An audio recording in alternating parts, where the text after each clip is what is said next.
The president cannot fill a vacancy which happens during a session of the Senate. That was Alexander Hamilton. And when even a big government-loving guy like Hamilton held a far more restrictive view of executive power under the Constitution than most politicians and so-called experts today, you know things have gone completely off the rails. So on this episode, we're breaking down one of the most ignored or unknown and misunderstood parts of the Constitution, that is the so-called Recess Appointments Clause. We'll first dig into how the founders viewed recess appointments, what the whole process was all about, and then we're also going to look at how they understood key terms like the word happen and terms like recess versus adjournment or the recess versus a recess. And I've got a number of main points that tie it all together. But first of all, before getting to that, welcome and thank you for joining me here on the Path to Liberty. My name is Michael Bolden with the 10th Amendment Center, and this is the show for Monday, February 3rd, 2025. And let's kick it off. Of course, since we're talking about clauses in the Constitution, let's start with the text of the Constitution itself, what we should start with all the time. Here, Article 2, Section 2, Clause 2 and 3, the Appointments Clause, followed by the Recess Appointments Clause. First of all, he shall nominate, talking about executive power, and by and with the advice and consent of the Senate, shall appoint ambassadors and other public ministers and consuls, judges of the Supreme Court, and all other officers of the United States, etc. The President, this is recess appointments, shall have power to fill up all vacancies that may happen during the recess of the Senate by granting commissions which shall expire at the end of their next session. Now, some key terms in there are happen and the recess versus just any old recess. Now, Michael Rappaport, who is a really top-notch constitutional scholar, don't agree with everything, but he's got a lot of great research on this particular clause, some groundbreaking stuff in some ways, at least when he first published it. But here's a blog post from Law and Liberty where he has a brief introduction to it. And he says the original meaning of the Recess Appointments Clause allows presidents to make recess appointments, basically unilaterally put somebody in charge of something that would normally require the Senate to approve only in three circumstances, or in a particular circumstance when they have these qualifiers. One, the vacancy arose during a recess. Two, the appointment is made during that same recess. And three, that recess is an intersession recess rather than an intra-session recess. For those of you who have some familiarity with the Commerce Clause, the power to regulate interstate commerce across state lines versus the power to regulate commerce that is wholly within a state, intrastate. These terms probably sound pretty familiar. Now, Alexander Hamilton, of all people, probably did the best job explaining this during the ratification debates. There wasn't a lot of debate over the clause in and of itself. Here, Hamilton is responding to Cato in his fifth essay, where Cato was actually making kind of a weird, unfounded claim that it was going to authorize recess appointments from the executive branch to the Senate, and Hamilton was rejecting all that, but we get a lot of insight into what the clause is all about as well. And he said that the clause wasn't meant to replace or bypass the normal process. It was simply meant to be a backup. He said the relation in which that clause stands to the other, which declares the general mode, so this is again the regular appointments clause versus recess appointments, which declares the general mode of appointing officers of the United States, denotes it to be nothing more than a supplement to the other for the purpose of establishing an auxiliary, I have struggled over that term, auxiliary mode, method of appointment in cases to which the general method was inadequate. The ordinary power of appointment, said Hamilton, is confined to the President and Senate jointly and can therefore only be exercised during the session of the Senate. But, he goes on, he said, as it would have been improper to oblige this body to be continually in session for the appointment of officers, and as vacancies might happen in their recess, which it might be necessary for the public service to fill without delay. The succeeding clause is evidently intended to authorize the president singly to make temporary appointments during the recess of the Senate by granting commissions which shall expire at the end of their next session. Man, that is a lot right there, but it's really important stuff. Again, that's Hamilton in Federalist number 67 pointing out that you have a normal process and there's only certain scenarios where it's not meant to be a bypass or some kind of loophole to get around it. And Hamilton is a guy who really loved the idea of centralized executive power. And he's arguing against saying, well, every time they, go to the bathroom and shut down for a few hours and have a lunch and they're recessing. No. That it totally bypasses the entire process. So there's this whole system here. And Edmund Randolph, another one of the leading framers of the Constitution for the Philadelphia Convention, a top legal mind at the time. I believe he was Thomas Jefferson's legal advisor for some time, and then he became the first attorney general under George Washington. He actually issued an opinion on recess appointments in 1792. Again, he's pointing out that the recess appointments clause is an exception and should never be treated as the way to make your appointments, not the rule.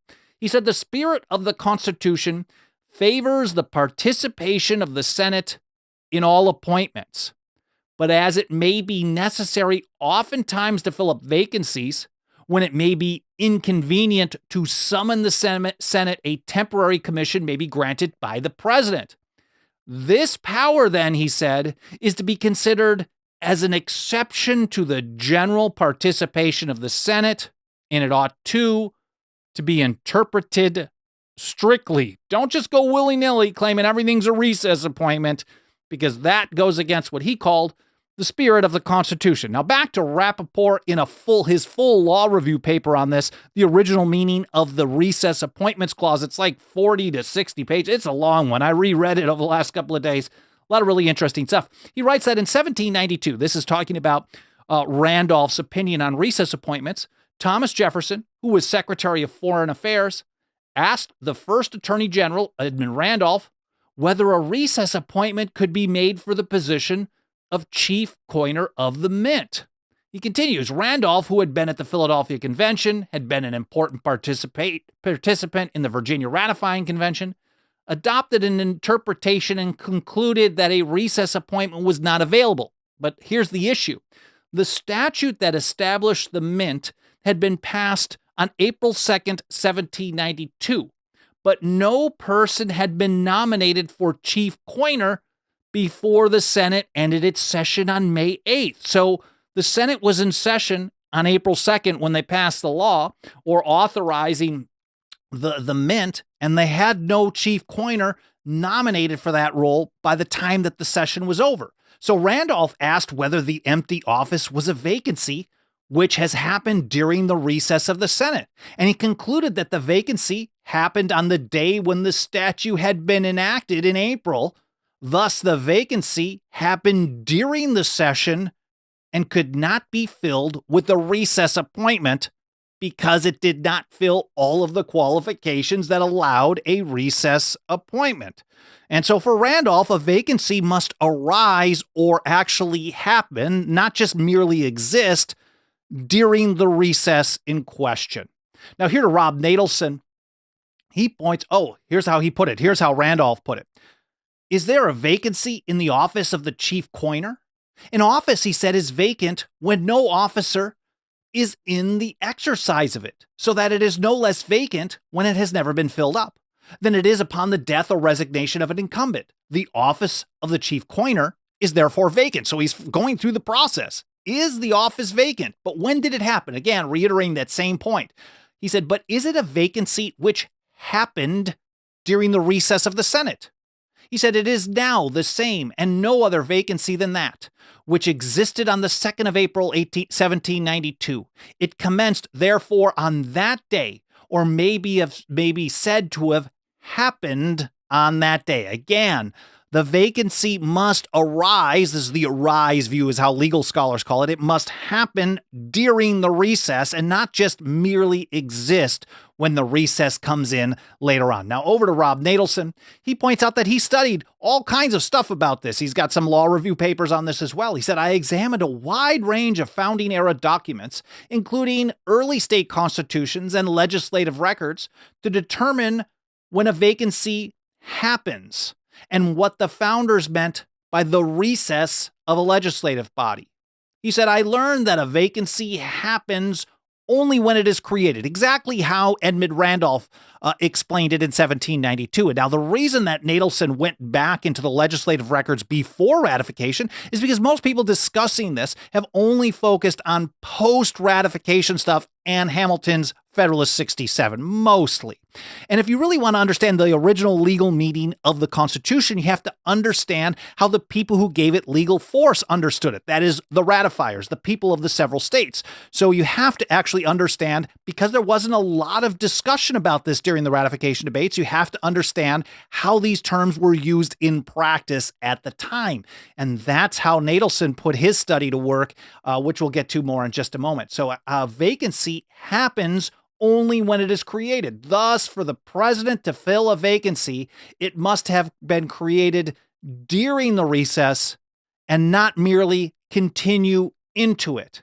He said, I also learned that while the simple noun recess could refer to any legislative break, including a noon lunch, he said the phrase the recess referred only, it never referred to a short break. It only was used in that context, was only used to define the period between formal legislative sessions. So a recess was a reference to any type of a break, like an adjournment, even a noon lunch break. And the recess was never used that way, only used to define a break between legislative sessions. Now, here's just a few examples of the things that Natelson uncovered in his research. He went to William Blackstone, for example, who wrote that during the session of Parliament, the trial of an indicted peer is not properly in the court of the Lord High Steward, but in the court of the Lord High Steward, which is held in the recess of Parliament. He is the sole judge in matters of law. Blackstone went a little further, but the examples from Blackstone, Natelson points out the recess, in other words, for Blackstone was the time between parliaments, or more precisely, parliamentary sessions. It did not denote times within a particular session where they adjourned or took a recess. Now, that might sound like semantics, but in a legal document, semantics means quite a bit. One of the other things that he found in his research was the Massachusetts Constitution, Part 2, Chapter 2, Section 1, Article 5, the Constitution of 1780.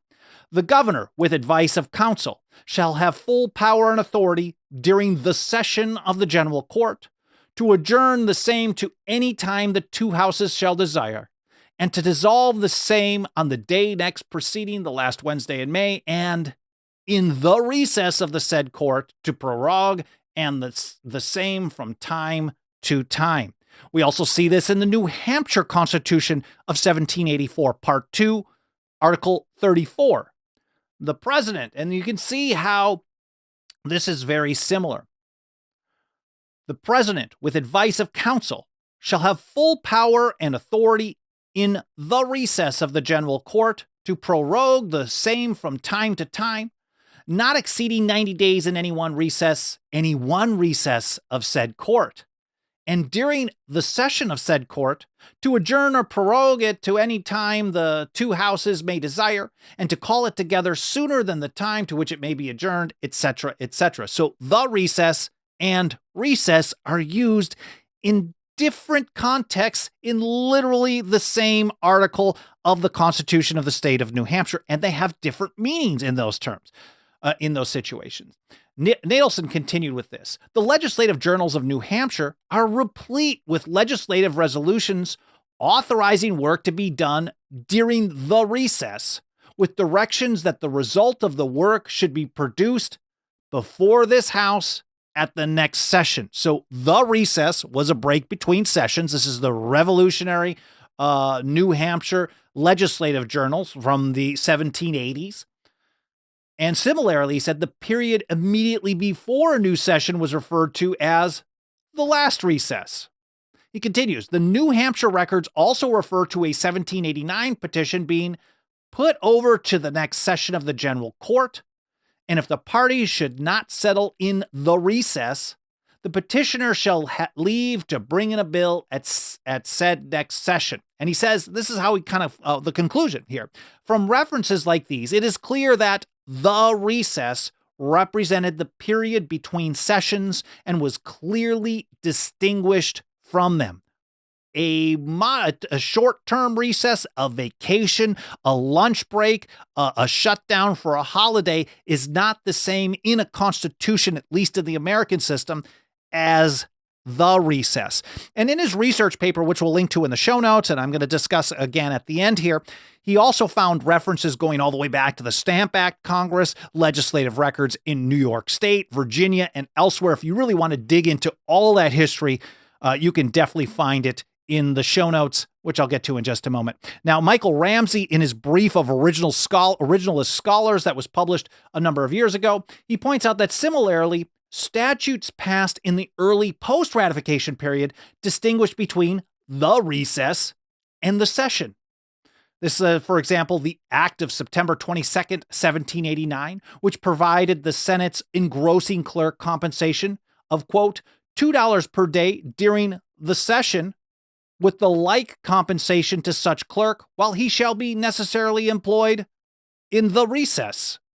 And there's also the Act of March 3rd, 1791, which permitted presidential appointments during the recess. They're using these very specific phrases for vacancies that occurred during the present session. Now back to Michael Rappaport. He puts it like this. There are 5 constitutional clauses that employ either adjournment or its cousin adjourn in the text of the Constitution, while there are 2 clauses that use the word recess. And he says when the Constitution was written, there were at least 2 meanings of the word adjournment. First, there was the dictionary meaning, which referred to any type of break in the legislative business. And second, there was a meaning under English law, which defined adjournment as a break in the legislative business that occurred during a session of the legislature. So if we review these 5 constitutional provisions that use adjournment, it makes it very clear, he points out, that the framers used the dictionary meaning of the term there. Now, all of this stuff that I mentioned, this is a pretty technical overview in this episode. So I'm really glad that you're interested in listening and learning more about this. But if you really want to dig in and understand when the executive branch and learn how the founders understood this, when the executive can use the recess appointments power beyond me just telling you some highlights, we're going to link to all these source documents, these law review papers, and more in a blog post for this episode, like we do for every single episode, over at 10thamendmentcenter.com/path-to-liberty. It's all spelled out. Alan Mosley will get that organized and include the show links section generally in the order that I go through it in the episode, and I will get it published a couple of hours after this live stream is done. Again, that's 10thamendmentcenter.com/path-to-liberty. Now let's get back to this technical, important stuff from the Constitution. Back to Rob Natelson, looking at how they understood the word happen. And we already got some insight on this from Edmund Randolph's opinion in 1792. Now, was the term happen meaning happen to exist at a particular time, or did it arise at that particular time? And we know that the founding generation used the latter view on this. Natelson put it like this: the long-standing controversy involving the phrase vacancies that may happen centers on the meaning of the word happen. That's why it's so important to not try to use modern dictionaries, modern understandings of terms to define federal power under the Constitution in an 18th century legal document.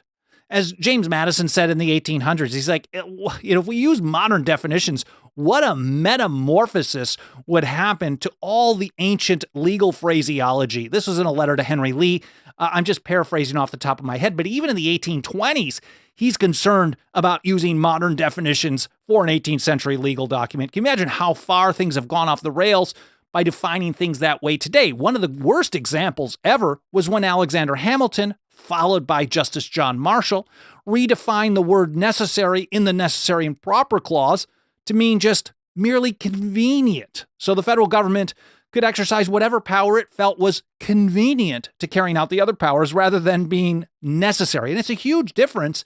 And same here. The long-standing controversy centers on the meaning of the word happen.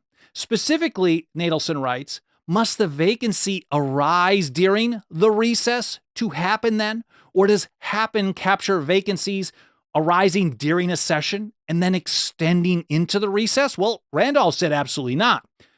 But he said, in other words, may happen mean not merely arise, but also happen to exist? Well, he said a survey of founding era dictionaries reveals that happen more likely was used to mean arise. William Perry's Royal Standard English Dictionary, American edition, defined happen as to come to pass, to light on, phrases that certainly imply a discrete event rather than a continuing condition.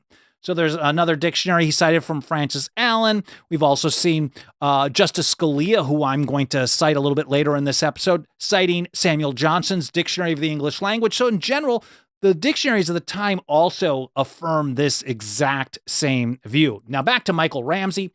He points out that defining happen in the recess appointments clause to mean arise best comports with the Constitution's text. First, founding era dictionaries consistently defined happen to mean to come to pass or something similar. And he cites Samuel Johnson's Dictionary of the English Language going back to 1755. There were many other editions. And that defined happen only as to fall out, to chance, to come to pass. And so Ramsey continues, thus, under the prevailing 18th century dictionary definition. Now, it wasn't just Ramsey writing this. There was a bunch of originalist scholars that signed on to this, but I think it was submitted by Ramsey. Thus, under the prevailing 18th century dictionary definition, the president has unilateral power to fill only vacancies that may fall out or come to pass during the recess of the Senate or the Senate's recess. And second, he points out, reading happen to mean arise avoids rendering the phrase that may happen in the recess appointments clause superfluous. Like, what's the point of putting it in there? He said if the framers had intended the president to have unilateral power to fill vacancies during a recess regardless of when the vacancies arose, they could have simply written something else like this. The president shall have power to fill up all vacancies during the recess of the Senate. Not which that may happen during the recess of the Senate. Instead, they included that phrase.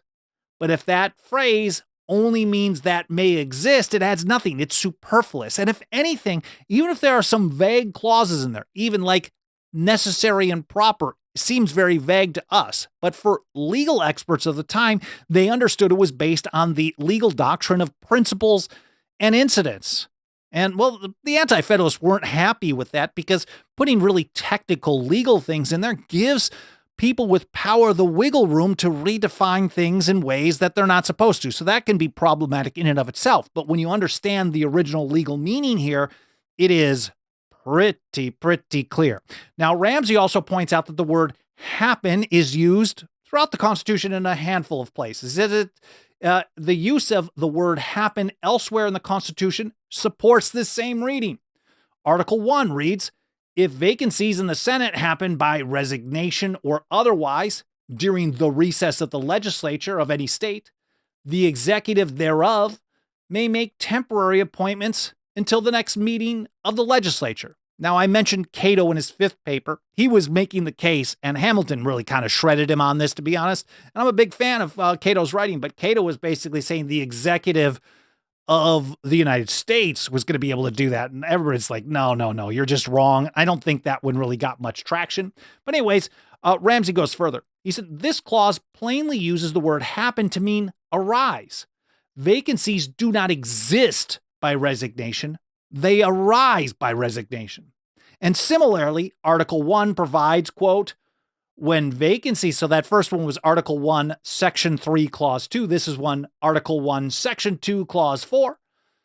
And he said, similarly, when vacancies happen in the representation in the House from any state, the executive authority thereof shall issue writs of election to fill such vacancies. So again, as Ramsey's pointing out here, Ramsey and others, happen in this clause refers to the point at which the office becomes vacant, thus triggering the executive's obligation. So you have a consistency in meeting throughout the document, and all of a sudden read another phrase is completely different using the same type of context isn't real. It's used by people who love to expand power, and they love kind of playing on the ignorance of people who don't want to get into this very technical, detailed 18th century legal stuff. But it is important. Here's Justice Scalia.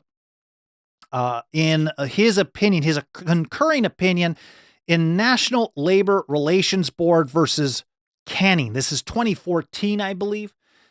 He said, as the majority concedes, the most natural meaning of happens as applies to a vacancy is that the vacancy happens when it initially occurs.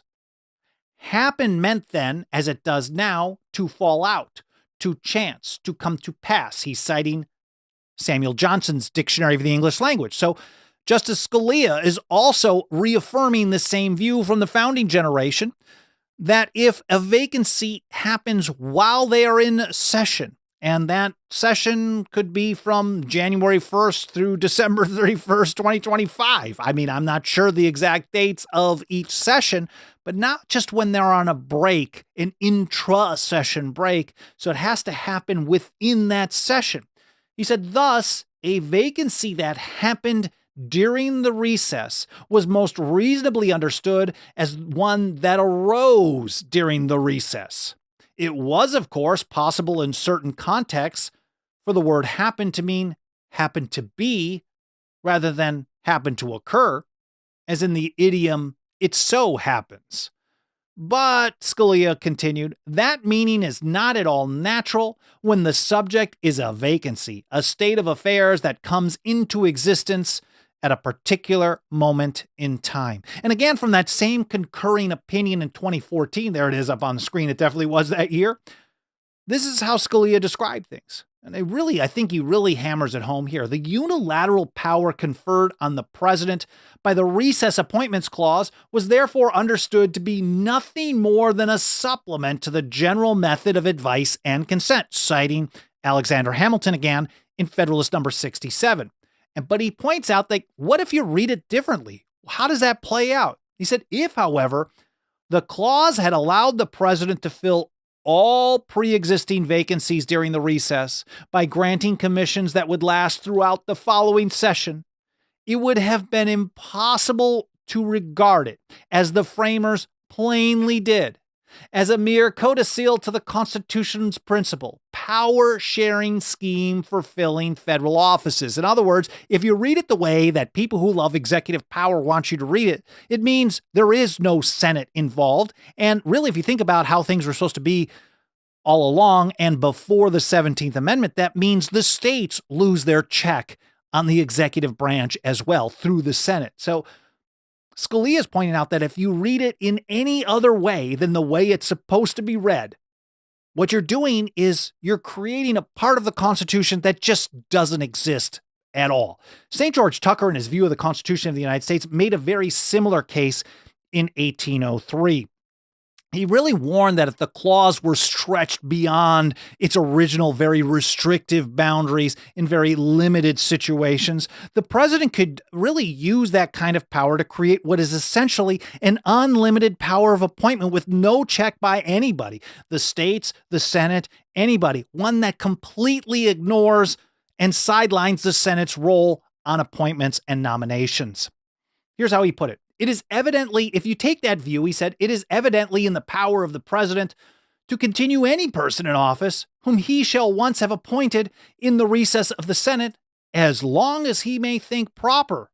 All he has to do is just, wait to the next round. And then now it's vacant, and now we can just put him right back in. He said a circumstance which renders the power of nomination and of filling up vacancies during the recess of the Senate too great to require any further extension. And he also warned of the long-term consequences of ignoring the restrictive view of the recess appointments clause. He said even the control of elections loses its force in great measure in such cases. The influence of a president and the activity and zeal of his partisans increasing in proportion to the number of offices which he has power to fill, and to the measure of obligation which the persons preferred by his favor may suppose they owe to him for the distinction.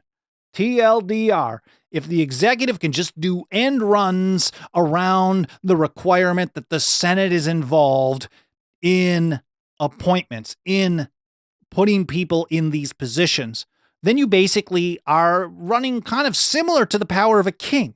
There's no point. There is no check. There is no balance. And they just keep expanding the number of people that you're going to have in office or in the executive branch. And it's, again, unilateral, and it's incredibly, incredibly dangerous. So I think there are a number of key takeaways when we go through all of this detailed information. First of all, as I keep saying, recess appointments are supposed to be very strictly limited.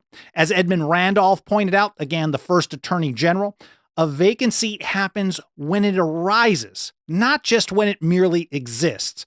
So only vacancies that are created during the recess of the Senate, between sessions, those are the only ones that qualify. And then you look at people like Hamilton and St. George Tucker, and they reaffirmed that recess appointments are supposed to be kind of a backup plan, not a way to bypass Senate involvement in the confirmation process. So that's the first main point. The number 2 point is that definitions matter, as they always do when you're looking at an 18th century legal document. Adjournment or recess, short breaks within a session, adjournment or a recess. The recess is the long break between legislative sessions, and happen means arise, not just merely to exist. And the third takeaway is why this matters, because the framers carefully crafted and designed this whole process to preserve the Senate's check on executive power. And again, if we're thinking about how things were before the tragedy that is the 17th Amendment, this is also kind of an underlying foundation that it is the states having a check on presidential power. And I've got a list of reading resources for you that I'm going to get into in just a moment, but I want to point out that there's absolutely nothing that helps us get this kind of original foundational information out to more and more people about the original legal meaning of the Constitution more than the financial faith and support of our members. If you got a couple of bucks of that dirty government fiat, please consider throwing it our way over at 10thamendmentcenter.com/members. Again, that's all spelled out. Our membership program starts out at just $2 a month. We also have annual, 5-year, and lifetime options. Again, that's 10thamendmentcenter.com/members. And with that, here's my reading list that I recommend for you. First of all, in order. First of all, Edmund Randolph's 1792 opinion. This will all be linked to in the show notes as well, but you definitely want to read Randolph's opinion on it. It's not really hard reading. It's not super long. Federalist number 67 from Hamilton. It is a little harder reading, but it's also not super long. Now, we're going to get into some long, detailed research papers, both from Rob Natelson and Michael Rappaport. Natelson's title of this one is The Origins and Meanings of Vacancies That May Happen During the Recess in the Constitution's Recess Appointments Clause. That's a couple dozen pages. That'll also be linked to in the show notes as a PDF. Michael Rappaport's law review paper, dozens of pages, long but very detailed and great history. The original meaning of the Recess Appointments Clause. You'll also want to read Scalia's concurring opinion in NLRB versus Canning in 2014. That'll also be linked to in the show notes. And one other one that I actually didn't highlight here in this episode, but I used as some of the foundation for my research on this, is Krista M. Pickas's article, When Congress is Away, the President Shall Not Play, Justice Scalia's concurrence in the Canning case. That'll also be linked to in the show notes as well. Now, of course, if you support the work that we're doing, I mentioned already our membership program, 10thamendmentcenter.com/members. But if you like this kind of information, you want to help us reach and teach more people, there are a number of free and easy peasy ways you can help us spread the word. Of course, reviews on Apple Podcast or any other podcast platform, comments, especially in the archive, whether it's Spotify or YouTube or anywhere else. Subscribe, get notifications. The more watch time you have on platforms like YouTube, the better. So the more percentage watch time you have, even if it's over 100%, wink, wink, that might be a good idea. That certainly tells the algorithm to show us to more and more people. I'm very grateful for your help in spreading the word and your help financially as well. I'm grateful for you spending some of your time with me today. I hope you had an awesome weekend, and I look forward to seeing you next time here on the path to liberty.